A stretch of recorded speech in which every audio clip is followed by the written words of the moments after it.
convidar a abrir o texto sagrado, Atos, capítulo 7. Vamos ler a partir do verso 54.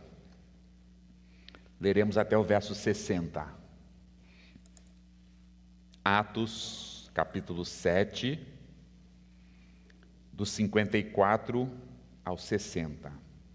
Caminhamos hoje para o último texto desta primeira temporada. O livro de Atos nós o dividimos em 3 temporadas e hoje encerramos essa primeira temporada. Vamos ter uma pausa e em agosto a gente volta com a segunda temporada, a partir do capítulo 8.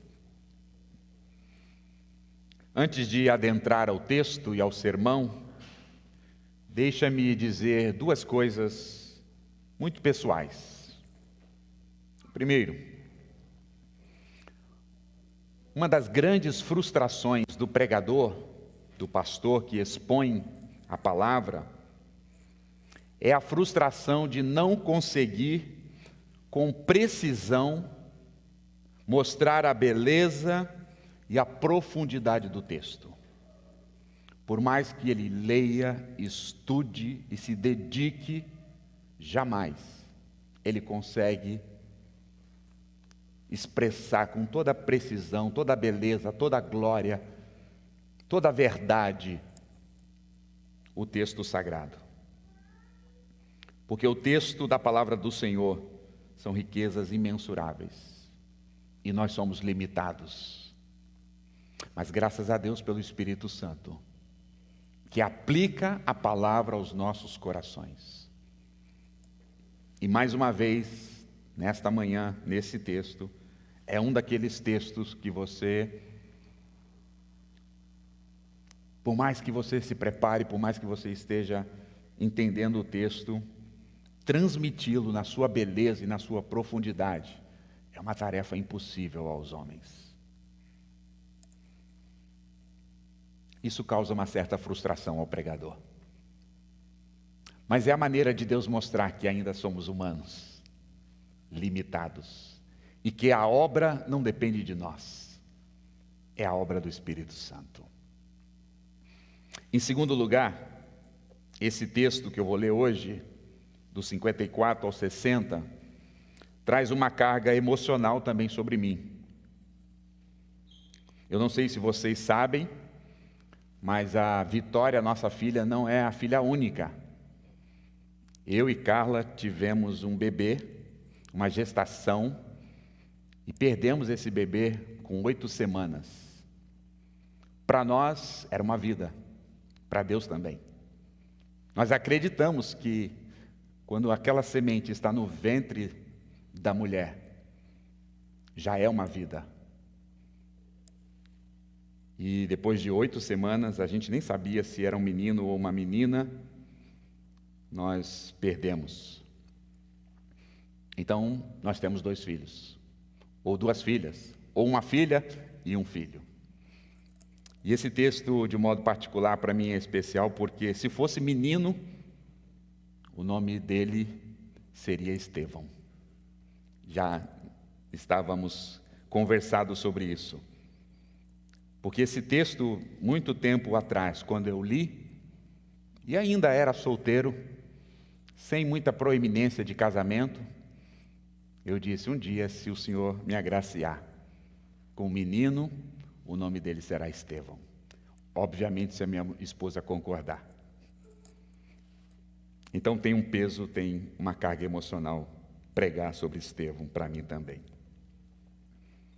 A ideia ainda nessa sessão que nós vamos encerrá-la hoje, o tema ainda, a ideia ainda é sobre este homem, este santo homem chamado Estevão.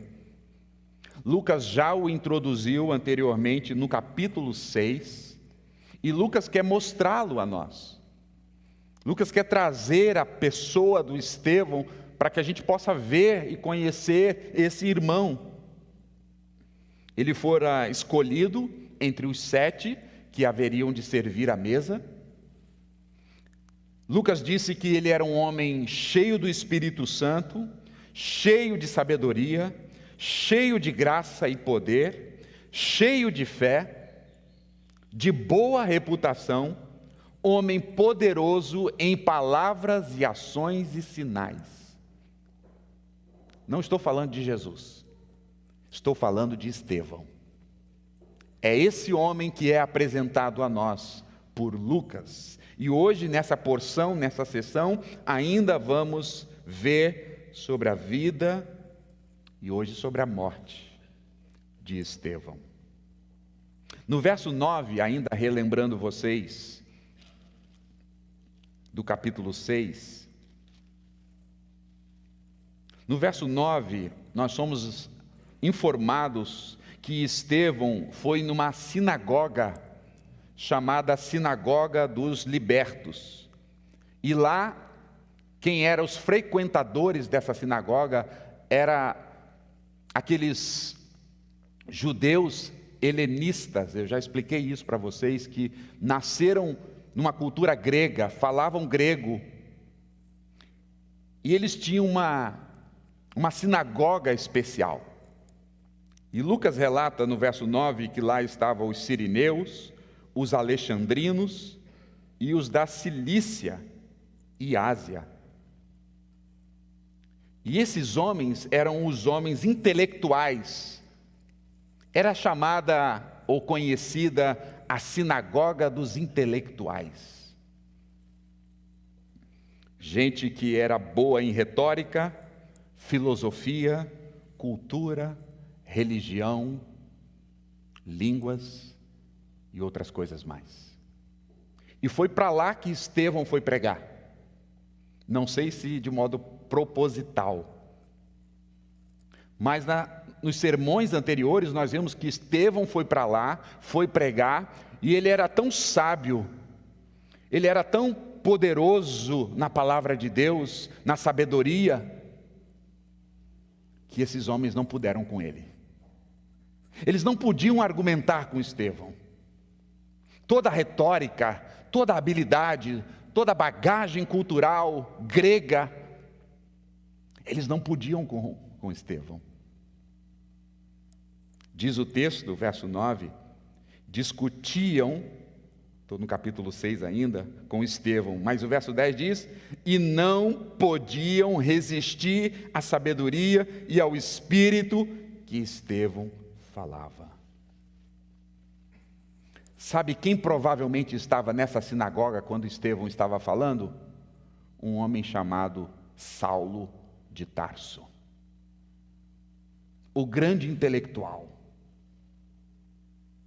E é muito provável, não posso afirmar com todas as letras, que Saulo talvez também tenha discutido com o Estevão. E não pôde. Porque Estevão, além de ser um homem cheio de sabedoria, era um homem cheio do Espírito Santo. E aquilo causou uma frustração, e aquilo causou um rebuliço naquela sinagoga, ao ponto de ele ser acusado, de ser levado ao sinédrio. Vocês se lembram, o sinédrio era o poder máximo de Israel.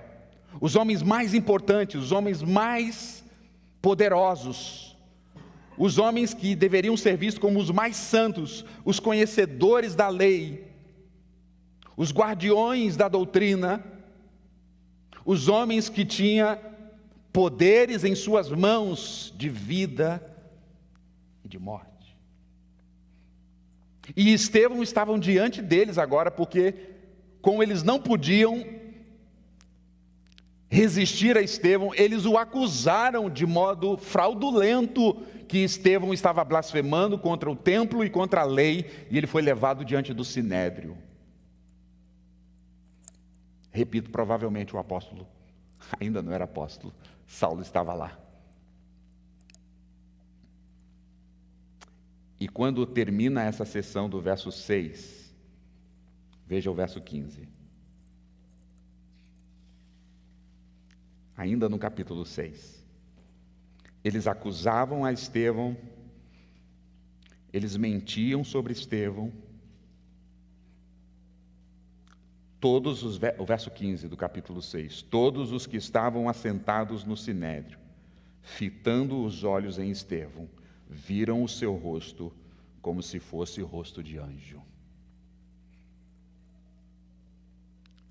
Estevão ali estava diante dos seus acusadores, em paz. Era um homem que tinha muita habilidade nas palavras, mas era um homem controlado pelo Espírito Santo. Um homem piedoso. Um homem que amava profundamente a Jesus. E aí vocês vão perceber que eu dei um salto. Pastor, eu deveria então adentrar o capítulo 7, no verso 1, na exposição. E o Senhor deu um salto para o verso 54, exatamente. E foi de modo, assim, proposital, intencional. Depois de orar, depois de rever, eu achei que se dessemos esse salto para o verso 54 até o 60, nós poderíamos então aproveitar mais esse final da vida do Estevão. Então, eu vou deixar vocês aí sem a exposição de boa parte do capítulo 7. Que não é tão difícil de compreender. O capítulo 7, Estevão está diante do sinédrio, acusado, como eu já falei, mentira sobre ele, e o seu rosto é como de anjo, e agora chegou a vez de Estevão falar. Aproximadamente 80 pessoas estão no sinédrio, e Estevão está sozinho ali. Os irmãos não estão ali. E agora Estevão vai falar. E Estevão divide o seu discurso, a sua fala diante do sinédrio, em 4 partes. Primeiro, então, ele começa falando sobre Abraão, o pai da fé. E ele mostra que o argumento do sinédrio está equivocado, porque eles estão idolatrando o templo, idolatrando a lei, e Estevão vai mostrar que o Senhor era fiel, e o Senhor já tinha abençoado Abraão antes do templo, antes da lei. O templo e a lei são importantes, dadas por Deus, mas o templo e a lei não poderia ser o próprio Deus. Depois de discorrer sobre Abraão, com muita sabedoria, ele fala dos patriarcas, de José. O terceiro discurso diante do sinédrio de Estevão é que ele vai falar também de Moisés. Quando Moisés traz a lei para o povo de Deus, qual era o intuito da lei? Mas ainda não tinha templo. E ele termina esse discurso no seu 4º ponto, falando sobre Davi e Salomão.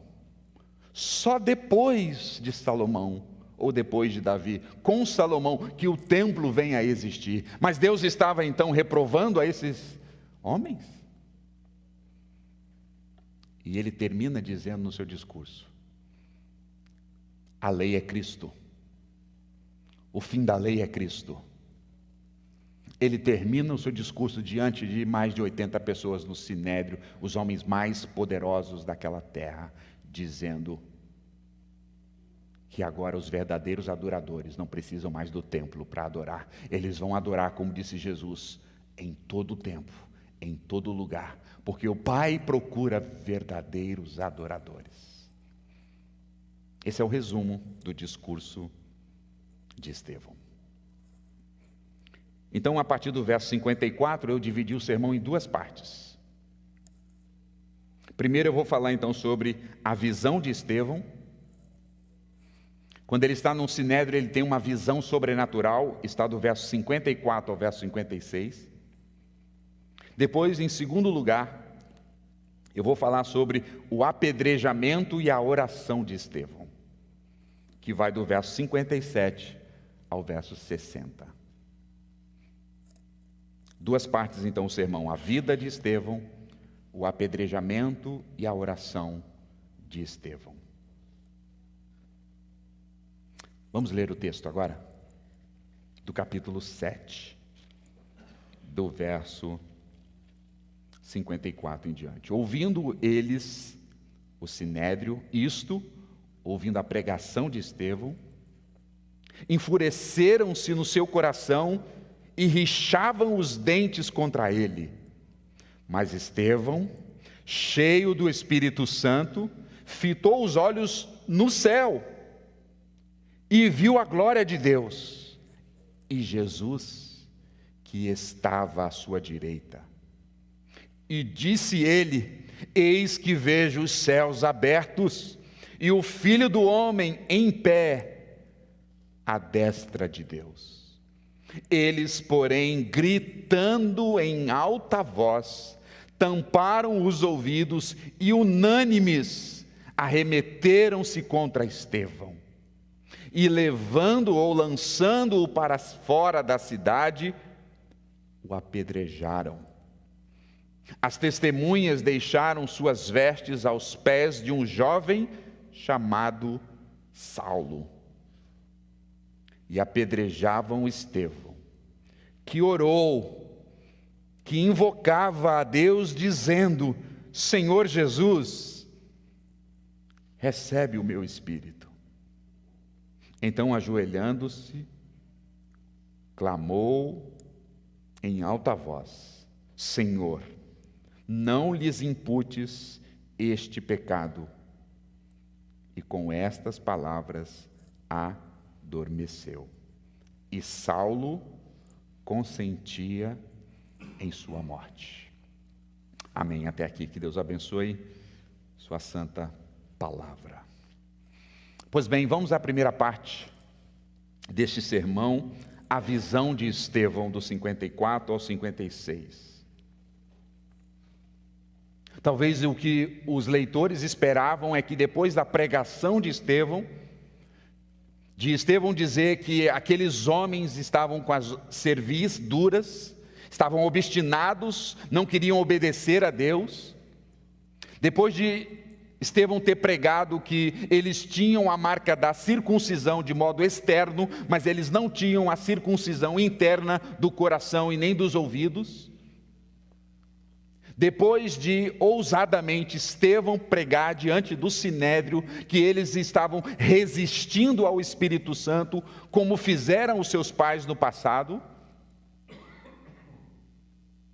Depois de pregar dizendo que eles rejeitaram a lei de Deus, que foi enviada pelos seus mensageiros ou anjos, Estevão termina o seu sermão dizendo: vocês são culpados pela morte do Messias, aquele que os profetas profetizaram a vida do justo, vocês o mataram. Esperava-se que aqueles homens dito piedosos se arrependessem na pregação de Estevão, mas não foi isso que aconteceu. O verso 54 diz: ouvindo eles essa mensagem de Estevão, se enfureceram no coração, ao ponto de rixar os dentes, de travar os dentes. Esses homens estavam tomados de tanta ira, de tanto furor, que os seus corações estavam raivosos, mas não os seus corações de modo apenas internamente, mas isso estava sendo demonstrado externamente, o quão irado eles estavam com Estevão. Ao invés de estarem arrependidos, ao invés de estarem de joelhos, clamando a misericórdia de Deus e o perdão pelos seus pecados, eles estão furiosos, querendo matar o santo homem de Deus, Estevão, porque eles não suportaram ouvir a verdade. Nada diferente da nossa sociedade hoje, né? Como a gente perde amigos por falar a verdade. Como pessoas abandonam a igreja por ouvirem algumas verdades. Porque como naqueles dias e nos dias de hoje, as pessoas querem ouvir bajulações. As pessoas querem tapinhas nas costas, as pessoas querem apoio, as pessoas querem que as suas verdades se tornem as verdades de Deus. E não foi diferente naqueles dias. Esses homens estão irados, os dentes trincados, o coração borbulhando de ira, porque eles querem matar a Estevão.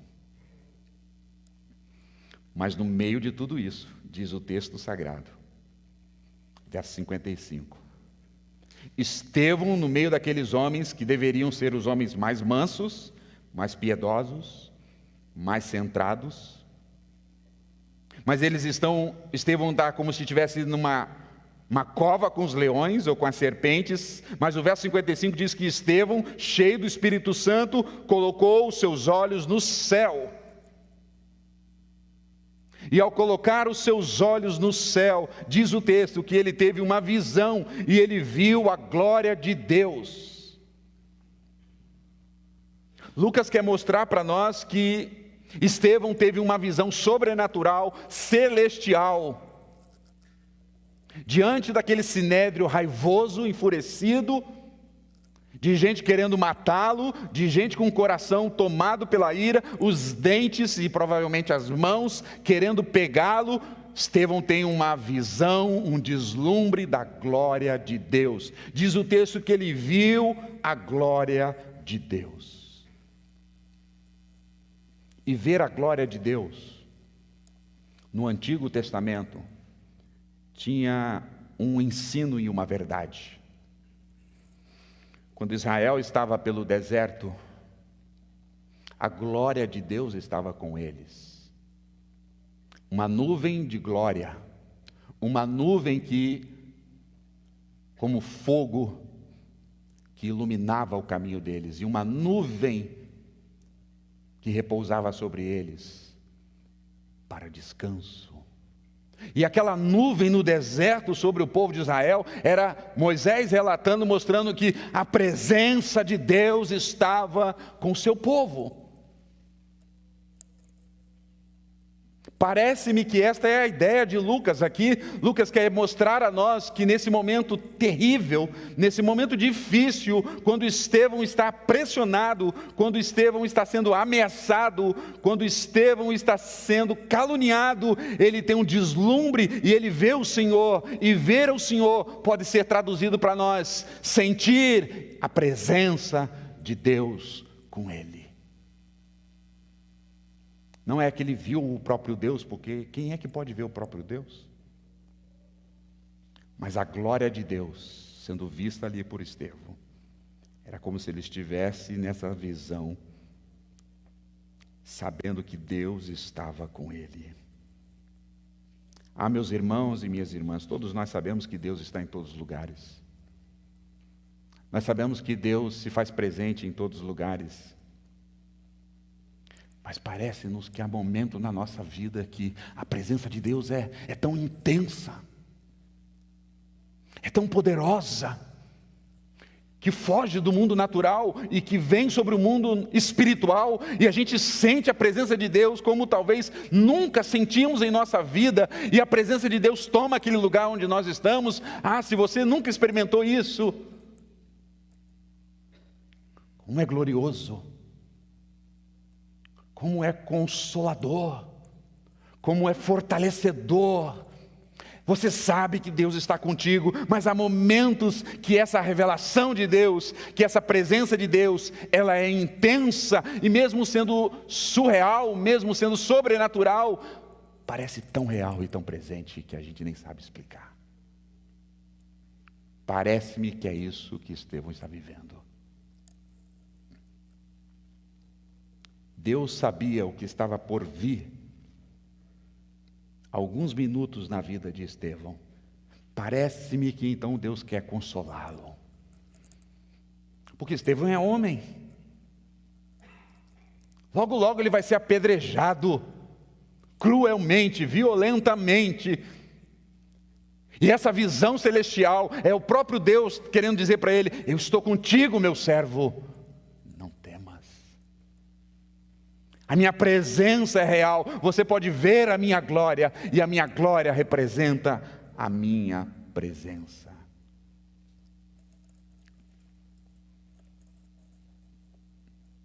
Foi assim com muitos outros homens.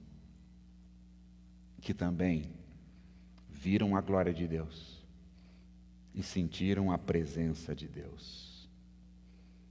Foi assim com Jesus, que no momento de agonia, pôde ver a glória de Deus, porque era a presença do próprio Deus. Mas o texto diz que ele não apenas viu os céus, não apenas viu a glória de Deus, verso 55, ele viu o próprio Jesus assentado à destra, ou melhor, em pé à destra de Deus. A gente não sabe se Estevão andou com Jesus, se ele conheceu Jesus pessoalmente. Não temos essa informação. Mas aqui, diante do Sinédrio, ele viu Jesus. Ele viu Jesus, o Cristo ressurreto, o Cristo vencedor, o Cristo glorioso. Ele viu Jesus. E diz o texto que ele viu Jesus que estava à destra de Deus Pai Todo-Poderoso. Que visão gloriosa, que visão majestosa. Estevão vê os céus abertos, Estevão vê a glória de Deus, Estevão vê o Cristo ressurreto à destra do Pai.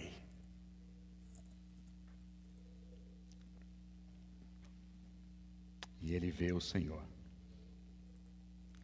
Não é bem verdade, irmãos, que é nos momentos mais difíceis da nossa vida que parece que o Senhor se torna mais real na nossa vida? Não é verdade, irmãos, que no momento de maior dor, de maior angústia, de maior provação, que a gente tem deslumbres de Deus e de Jesus? Assim foi com Estevão. O pior momento da vida dele, ele pode ver o Senhor Jesus, o seu Salvador, o seu Senhor, o seu Messias, à destra de Deus Pai. Que visão gloriosa. Mas o texto continua. Aí o verso 56. E ele disse. Parece que ele não tinha dito ainda toda essa visão para o Sinédrio, mas agora ele vai dizer. Eis que vejo, verso 56, os céus abertos, e o Filho do Homem em pé à destra de Deus. Ah, meus irmãos, aí foi problema. Porque quando Estevão usa essa expressão, Filho de Deus, todo judeu sabia o que ele estava falando. Essa expressão, Filho de Deus, é uma profecia de Daniel, que havia profetizado muito tempo antes mesmo da vinda de Jesus, muito tempo antes dessa passagem de Estevão. Daniel havia profetizado que veria o Messias, o Filho do Homem, e ele reinaria, e ele teria poder sobre todos os povos, sobre todas as nações, que ele seria o rei de todos os povos, e que ele teria domínio sobre todo, e ele seria o juiz de todos os povos, se referindo ao Messias. E os anos se passaram, e Jesus veio, e Jesus diz, eu sou o Filho do Homem. Jesus aplicou a profecia de Daniel a ele. Por isso que os judeus também, nos dias de Jesus, queriam matá-lo, porque isso era uma blasfêmia, porque ele estava se dizendo que ele era o Messias, que ele ia governar as nações, que ele ia ser o rei das nações, um carpinteiro, um filho de carpinteiro, um menino que nasceu em Nazaré. Isso é impossível.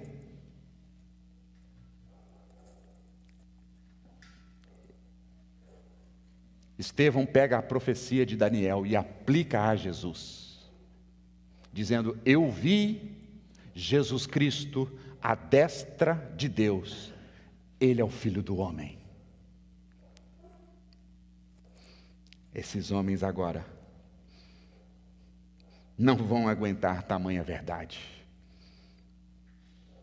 Esses homens agora vão querer matá-lo porque eles não acreditavam que Jesus era o Messias vindo.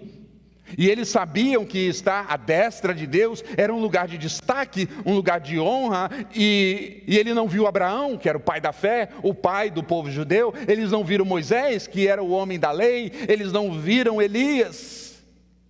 Eles não viram Davi. Estevão viu foi Jesus, ao lado de Deus, mostrando assim que ele é o Filho do homem. E esses homens agora vão querer matá-lo por causa disso também. Qual é a minha reflexão nessa parte? Irmãos e irmãs, Deus não prometeu a nenhum de nós a ausência de perseguição. Deus não prometeu a nenhum de nós que nós estaríamos isentos da calúnia, das dores, da enfermidade, da perseguição, da calúnia. Aqueles que acreditam que por ser cristão vão estar imunes, vão estar livres da perseguição, da dor, do sofrimento, da enfermidade, da angústia, da calúnia, é porque não entenderam o Evangelho do Senhor.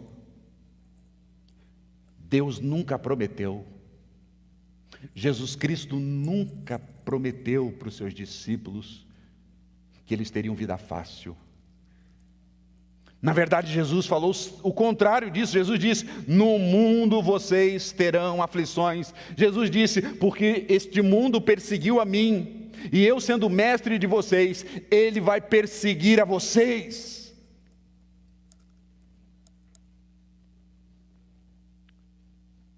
Se você orar algum dia assim, dizendo: Senhor, mas o Senhor não prometeu que ia me livrar de todas as dores, de todos os males, de todas as enfermidades, de toda a calúnia, de toda a perseguição, o Senhor vai dizer para você: não, eu nunca prometi isso.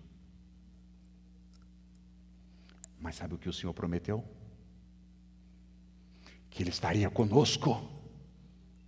Isso Ele prometeu, de ponta a ponta da Escritura, de ponta a ponta da palavra. O Senhor prometeu e está com o seu povo no dia da dor, está com o seu povo na hora da angústia, está com o seu povo na hora da perseguição, está com o seu povo quando passava pelo vale da sombra da morte, está com o seu povo na calúnia, está com o seu povo na angústia, está com o seu povo na hora da dor. Isso Ele prometeu e isso Ele tem cumprido. Jesus disse, depois de morto, ressurreto, antes de ser assunto aos céus, Ele disse: eis que eu estarei convosco todos os dias, até a consumação dos séculos. Hebreus capítulo 13, verso 5, o Senhor disse: não te deixarei, nunca jamais te abandonarei. Foi isso que o Senhor prometeu para nós, está conosco, e foi isso que Ele cumpriu na vida de Estevão, vendo aquela glória.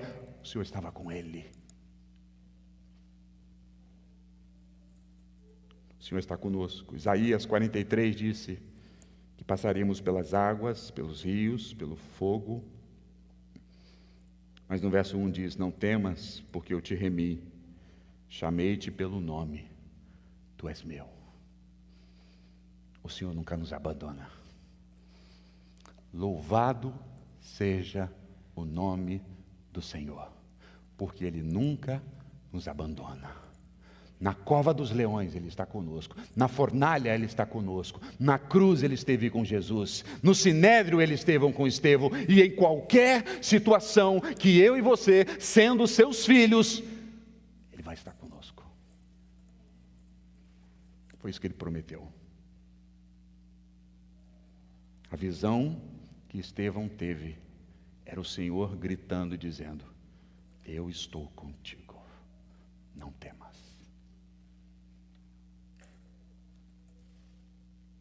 Chegamos à segunda parte então desse sermão, depois da visão de Estevão.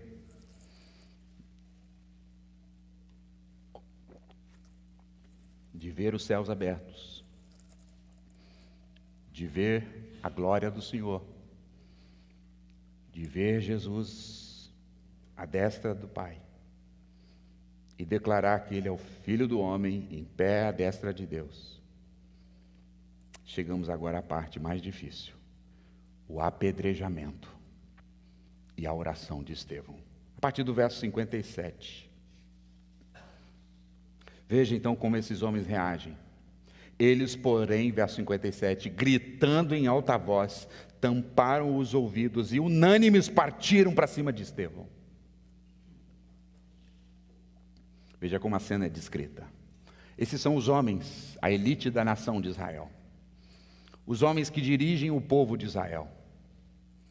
os homens que deveriam ser os homens santos, os homens que deveriam ser cheios do Espírito Santo e de controle. Agora esses homens estão parecendo animais selvagens.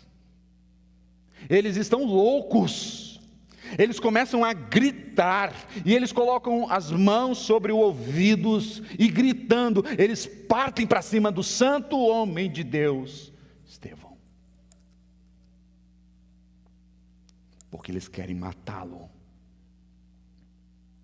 E diz o texto, verso 58, lançando-o para fora da cidade, o apedrejaram. Talvez se fosse um filme hollywoodiano, Deus ia livrar Estevão. Na grande hora, com os seus anjos, com todo o seu poder, porque ele foi fiel, ele pregou, ou talvez em algumas igrejas, algumas pessoas diziam, não, Deus vai livrar Estevão, porque ele é um santo homem. Não foi isso que aconteceu.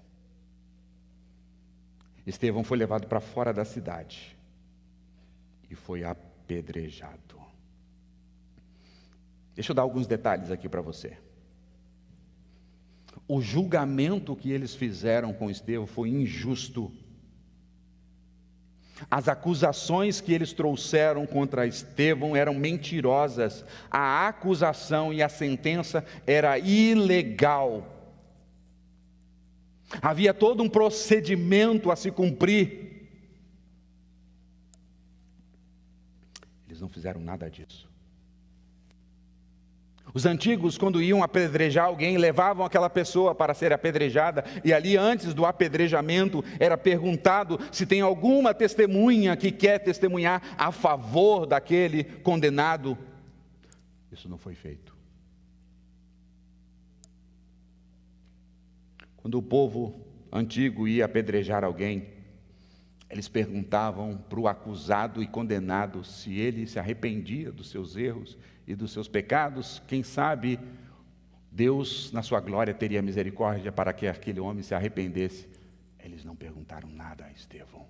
Eles o colocaram, era como uma cova alta, e eles colocam esse homem de joelho, e eles empurram esse homem com uma pedra grande, para que ele caia nessa cova, já quase morto. Em alguns casos, morto porque a pedra é muito grande.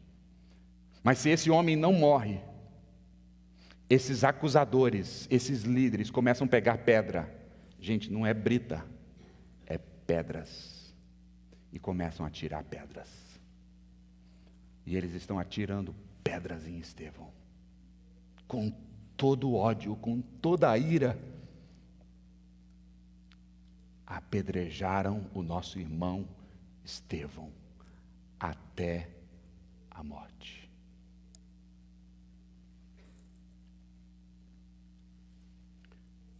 Já viu essa cena antes, né?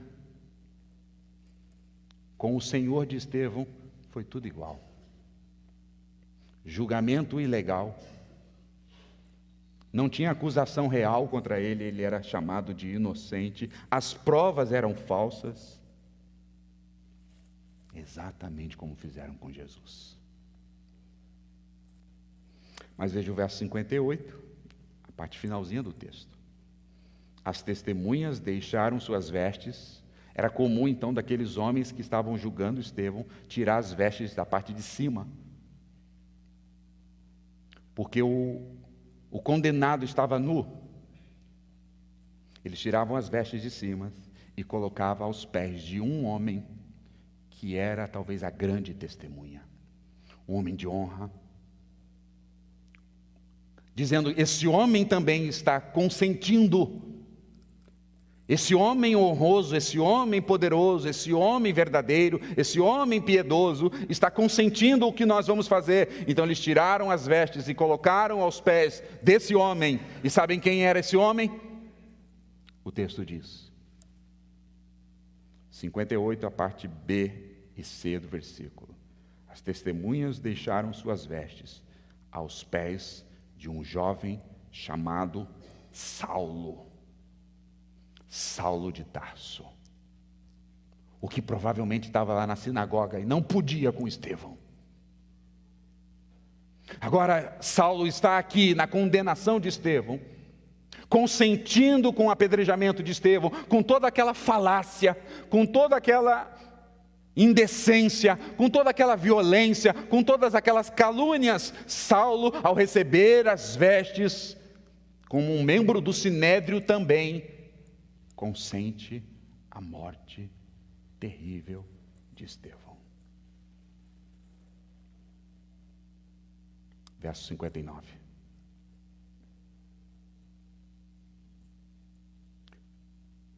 E apedrejaram Estevão, que orava. Como? Como assim? Um homem acusado injustamente, humilhado, desprezado, machucado, pedras por todo lado, ele está orando? Aí eu não posso entender isso. Diz o texto no verso 59, e apedrejavam Estevão, que invocava, que orava ao Senhor. Não é possível. Isso não é um homem. Se alguns crescem na reencarnação e dizer, isso é uma reencarnação de Jesus? Ou alguém poderia, não, está vendo? O rosto dele parecia de anjo. Esse é um anjo, um homem não pode agir assim, um homem não pode reagir assim diante dos seus assassinos, diante dos malfeitores, diante de tanta mentira, de tanta violência. Um homem normal, um ser humano não pode reagir assim, orando. Estevão não era anjo. Estevão não era a encarnação de Jesus. Estevão era gente como a gente. A diferença na vida de Estevão é que ele era um homem cheio do Espírito Santo. É isso que faz a diferença na vida de um homem e de uma mulher. O que leva homens e mulheres a ter atitudes que o mundo não crê, que nós mesmos muitas vezes não cremos, é quando esse homem, quando essa mulher está cheia e cheio do Espírito Santo. Ele vai agir, ele vai reagir de modo sobrenatural, que as pessoas não entenderão, como nós não entendemos porque Estevão reagiu assim.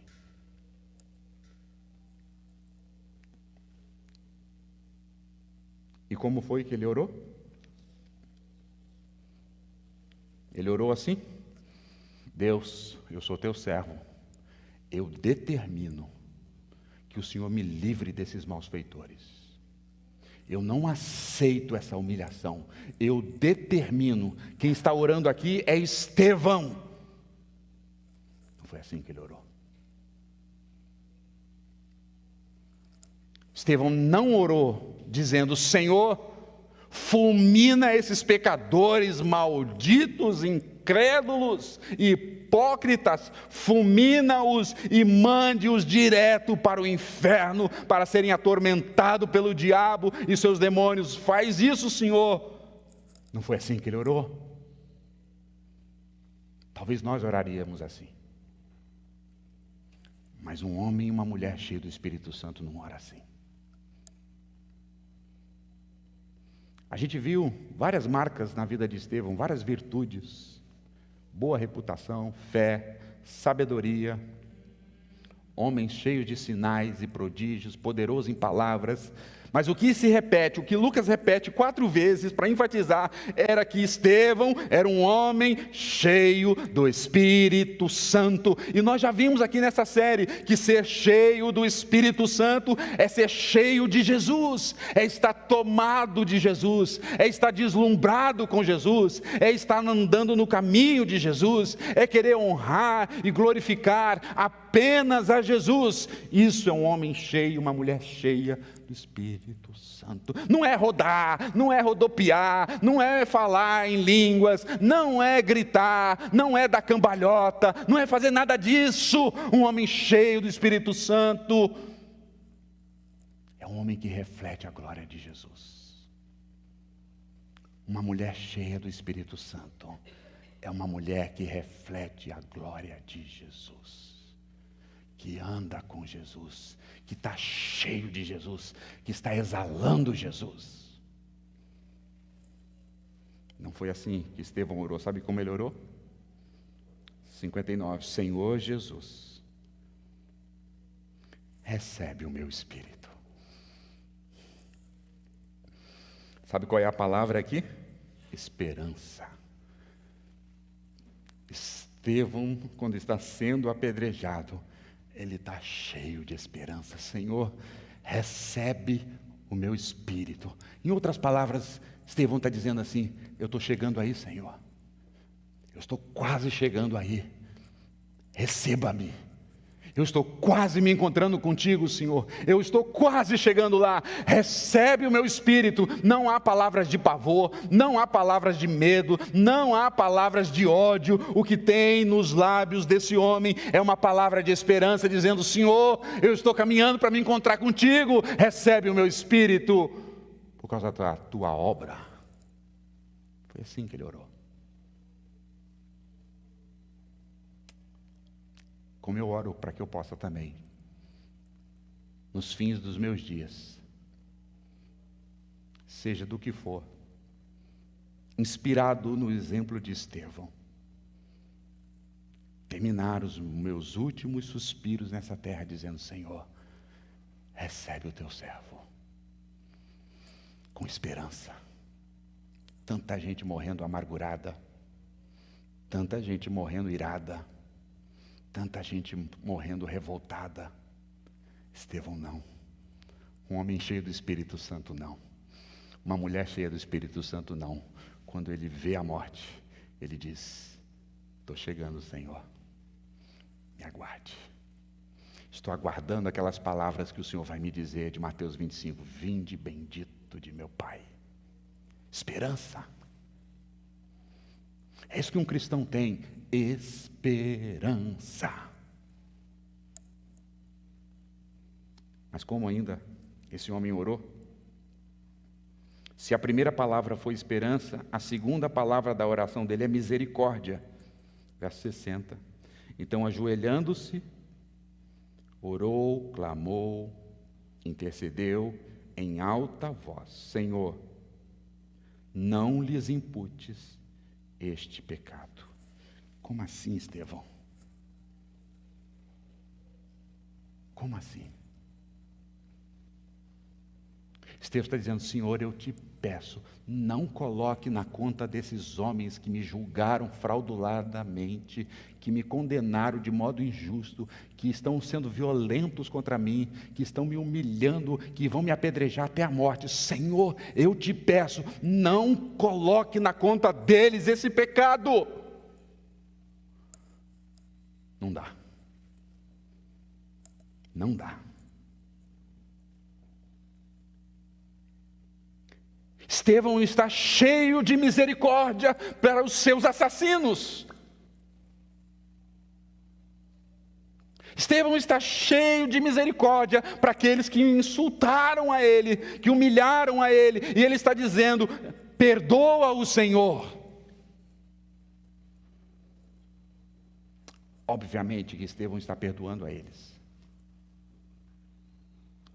Não é aquele perdão que a gente dá porque a pessoa mentiu sobre nós. Eu vou te perdoar, mas você mentiu contra mim.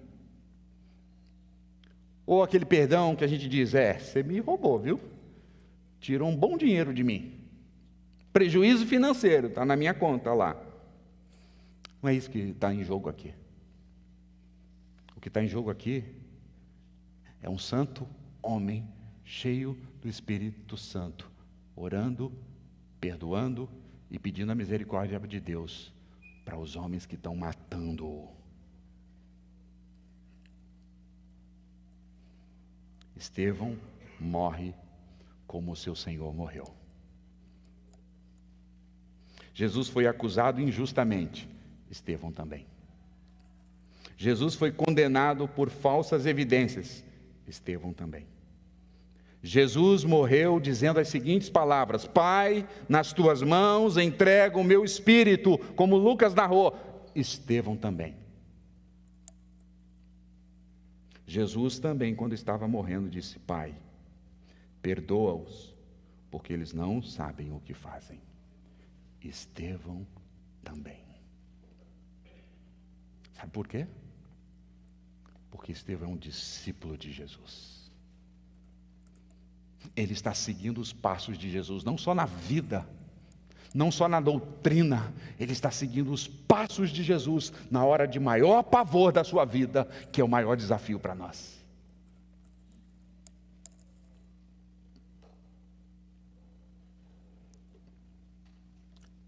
Qual é a minha reflexão aqui? Para a gente caminhar para o fim.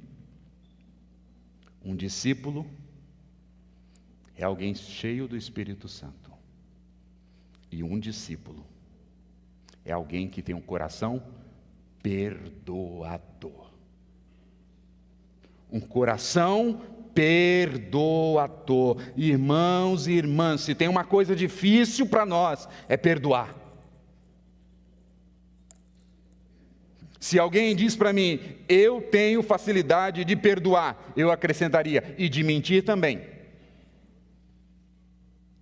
Porque nós não temos.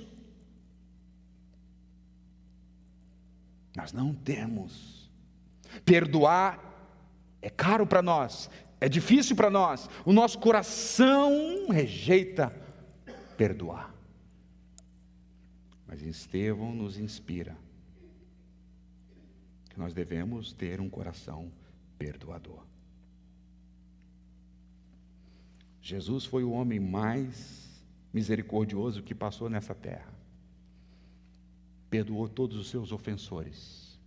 Perdoou aqueles que roubaram, adulteraram, mentiram. Perdoou um ladrão na cruz. Como Jesus, Estevão era um homem perdoador. E nós? Será que nós somos perdoadores? Será que nós temos essa disponibilidade de perdoar aqueles que estão nos ofendendo? Se não temos esse coração perdoador, é porque não estamos cheios do Espírito Santo. Não estamos cheios de Jesus. Não estamos saturados de Jesus. Porque se olharmos para Jesus, nós vemos um homem perdoador. E se nós queremos ser seus discípulos, se nós nos identificamos como seus discípulos, se nós carregamos a marca de ser seus discípulos e o nosso coração não é perdoador, nós estamos vivendo uma farsa, uma hipocrisia, uma mentira. Agora, se nós queremos ser discípulos de Jesus, ser cheio do Espírito Santo, ser cheio de Jesus, nós precisamos orar, nós precisamos clamar, nós precisamos entender que nós precisamos ter um coração como Estevão, um coração como Jesus, um coração perdoador. Talvez teu pai e tua mãe fizeram coisas graves para você, que ninguém sabe, só você sabe. Mas você pode ter um coração perdoador, porque isso é obra do Espírito Santo na sua vida. Talvez seu marido, sua esposa, fez uma coisa terrível para você, que eu não tenho nem noção. Mas não é mais terrível do que fizeram com Estevão. Se Estevão conseguiu, cheio do Espírito Santo, eu também posso. Às vezes nós temos a desculpa, sabe de quê? Dizer, mas era Jesus, né? Jesus é Jesus. Jesus orou perdoando os seus malfeitores na cruz, porque ele era Jesus. E o que a gente vai dizer de Estevão? Estevão, irmãos, está aqui para nos mostrar que um homem cheio do Espírito Santo, uma mulher cheia do Espírito Santo, pode sim ter um coração perdoador como o de Jesus. Estevão não era um anjo. Estevão não era um profeta. Estevão não era um apóstolo. Era um discípulo de Jesus, cheio de Jesus e cheio do Espírito Santo. Talvez é isso que está nos faltando.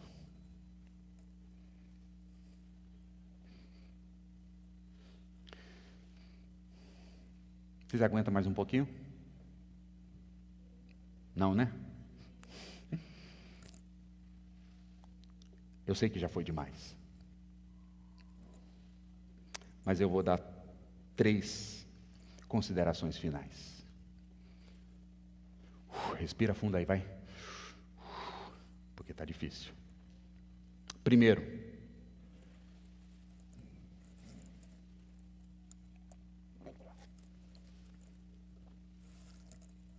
os meus acusadores na terça-feira, ali no gabinete pastoral, vão se levantar contra mim por causa do horário, igual contra Estevão.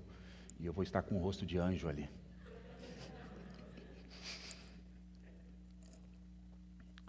Diz assim, a primeira coisa. Eu não sei se você percebeu na leitura, no detalhe que eu disse que Estevão estava em pé. Desculpa, Jesus estava em pé.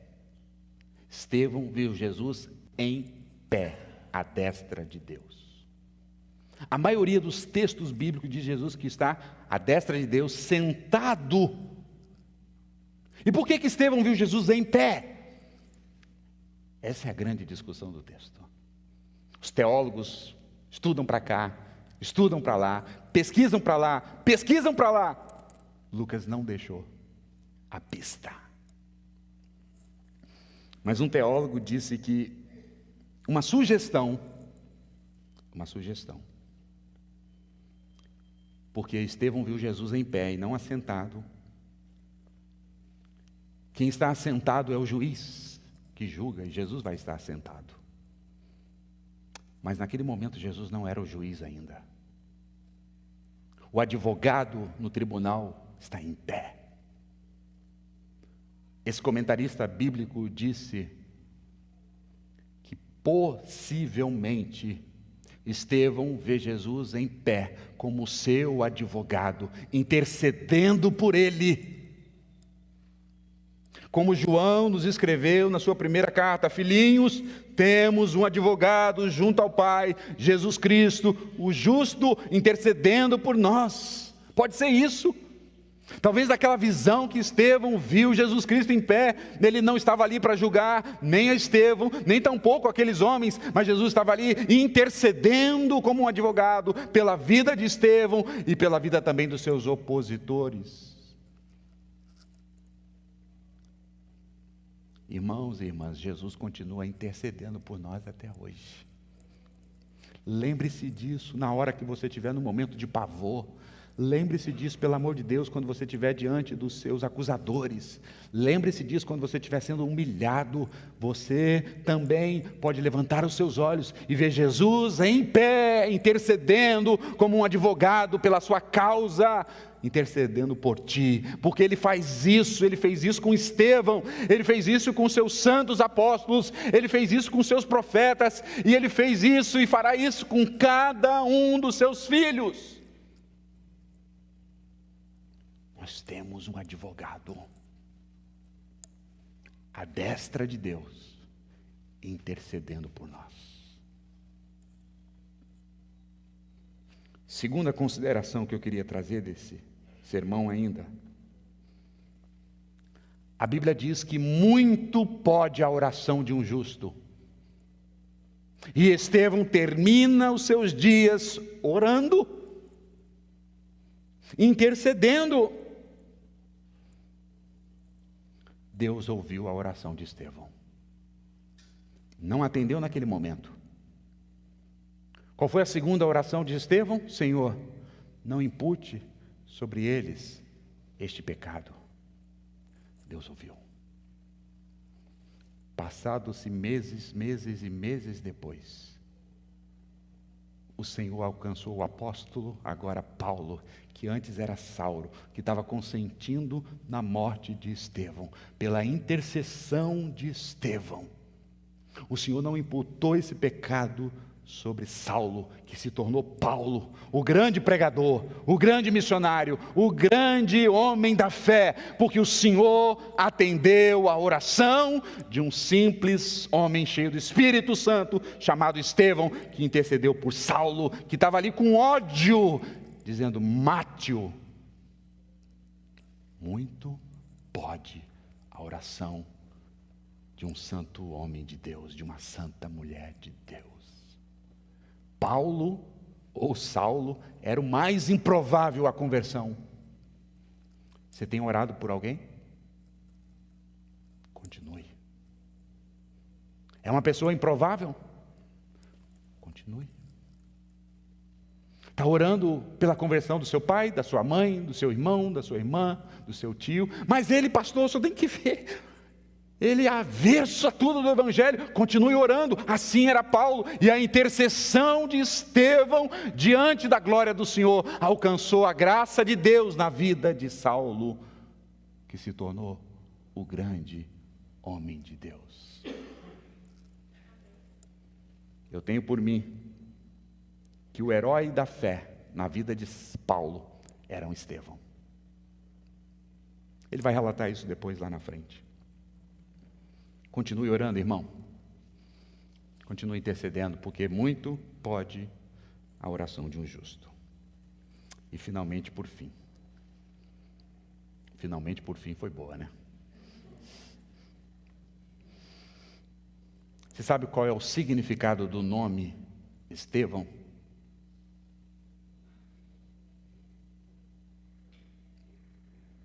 Eu pensei nisso. O significado do nome Estevão, eu já sabia, na verdade, né? O nome do meu filho seria Estevão. Significa coroado, ou coroa. Estevão foi humilhado, desprezado, apedrejado, assassinado aqui na terra. Mas quando ele se encontrou com Jesus, ele foi coroado. Aquele Saulo que consentiu o apedrejamento de Estevão, muito tempo depois, escreveu a segunda carta a Timóteo, capítulo 4, versos 7 e 8, dizendo: combati o bom combate, completei a carreira e guardei a fé. Paulo estava lá no Coliseu para ser morto. E Paulo escreveu assim: agora me está reservado a coroa da justiça, que o Senhor Jesus preparou para mim, e não só para mim, mas para todos que amam a sua morte. Um calabouço. Anos depois, Paulo está dizendo: não só Estevão foi coroado, eu também o serei. E todos aqueles que amam o Senhor. Estevão foi o primeiro mártir da igreja. O sangue dos mártires é a semente da igreja. Mas para que Estevão fosse coroado, o coroado Jesus veio a essa terra e recebeu uma coroa de espinhos na sua cabeça. Ele deixou a sua glória, a sua coroa de glória, veio para esse mundo, e aqui neste mundo recebeu uma coroa de espinhos, para que todos aqueles que crescem na sua obra pudessem no futuro receber uma coroa de glória. Essa é a mensagem do Evangelho. Nós estamos prestes a receber uma coroa de glória. Mas antes da coroa de glória, tem coroas de espinho. Mas não tire os seus olhos, não. Continue orando, olhando para o autor e consumador da sua fé. Estevão significa coroado. E quando ele chegou lá e se encontrou com Jesus, ele foi coroado de glória. Que Deus nos ajude.